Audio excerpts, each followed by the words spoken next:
Error, நான் ஈசனுக்கு மட்டுமே மகனாக பிறப்பேன். ஆனால் முன்பு தாங்கள் தட்சனின் யாகத்தில் விழுந்து குளிர்ந்த உங்கள் திருமேனியின் நீர் சரவணப் பொய்கையாக மாறியுள்ளது. ஈசனின் நெற்றிக் கண்ணிலிருந்து நெருப்புப் பொறிகள் உண்டாகி அந்தச் சரவணப் பொய்கையில் விழுந்தவுடன் நான் தங்களுக்கும் மகனாக ஆவேன் என்று உறுதி கூறினார். 2வது அவதாரம் சரவணப் பெருமான். சனத்குமாரர் கூறியபடியே நடந்தது. ஈசன் தன் நெற்றிக் கண்ணிலிருந்து 6 நெருப்புப் பொறிகளை உண்டாக்கினார். வாயு பகவானும் அக்னிதேவனும் அந்த பொறிகளை ஏந்திச் சென்று சரவணப் பொய்கையில் விட்டனர். அந்த பொறிகள் குழந்தையாக உருவெடுத்து தாமரை மலர்களில் மிதந்தன. இவ்வாறு ஈசனுக்கும் 6 பொறிகள், பார்வதிக்கும் சரவணப் பொய்கை நீர் மூலம் மகனாக ஆறுமுகன், கந்தப்பெருமான், முருகப்பெருமான் என்னும் திருநாமங்களுடன் அவர் தோன்றினார். இதுவே முருகனின் 2வது அவதாரம். 3வது அவதாரம் ஞானக் குழந்தை திருஞான சம்பந்தர். உலகை படைத்து காக்கும் அன்னை பார்வதி தேவி மற்ற குழந்தைகளுக்கு பசி எடுத்தால் உணவளித்து பசிப்பிணியை போக்குவாள். ஆனால் தன் குழந்தை என்றால் பசி என்றால்தானே வந்து பாலை ஊட்டி பசி போக்குவாள்.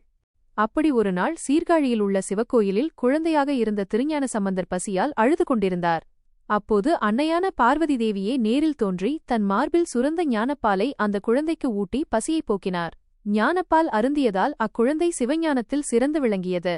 தன் குழந்தை பசியால் அழுகிறது என்ற ஒரே காரணத்தினால் பார்வதி தேவி ஊட்டிய இந்தப் பால் முருகனின் அம்சமாக பிறந்த ஞானசம்பந்தருக்கு உண்டது.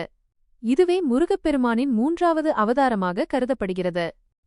4வது அவதாரம் குமாரில பட்டர். வேதங்களை நிலைநாட்ட வேண்டிய ஒரு காலகட்டத்தில் வேதங்களின் பெருமையை உலகெங்கும் பரப்பிக் கொண்டிருந்தவர் குமாரில பட்டர். அப்போது பௌத்த மதம் மிகவும் உச்சத்திலிருந்தது. அதன் கொள்கைகளை அறிந்து கொள்வதற்காக குமாரில பட்டர் பௌத்த மதத்தில் சேர்ந்தார். பின்னர் தான் செய்தது தவறு என்று உணர்ந்து அங்கிருந்து வெளியேறினார். இவர் பௌத்தர் அல்ல என்று அறிந்த துறவிகள் அவரை கொல்ல துரத்தி வந்தனர்.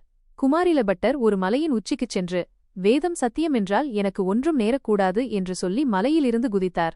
அவருக்கு ஒன்றும் நேரவில்லை. ஆனால் காலில் மட்டும் ஒரு சிறிய எலும்பு முறிவு ஏற்பட்டது. வேதம் சத்தியம் என்றால் எனக்கு ஏன் இப்படி நடந்தது என்று அவர் கேட்க ஓர் அசரீரி ஒலித்தது.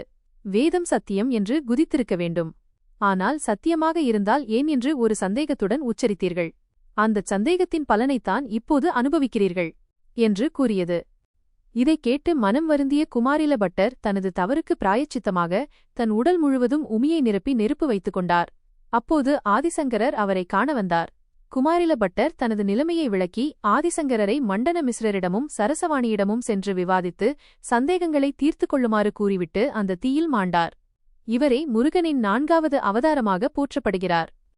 இப்படியாக முருகப்பெருமான், சனத்குமாரர், கந்தப்பெருமான், திருஞான சம்பந்தர், குமாரில பட்டர் என 4 முக்கிய அவதாரங்களை எடுத்தார் என்று அறியப்படுகிறது.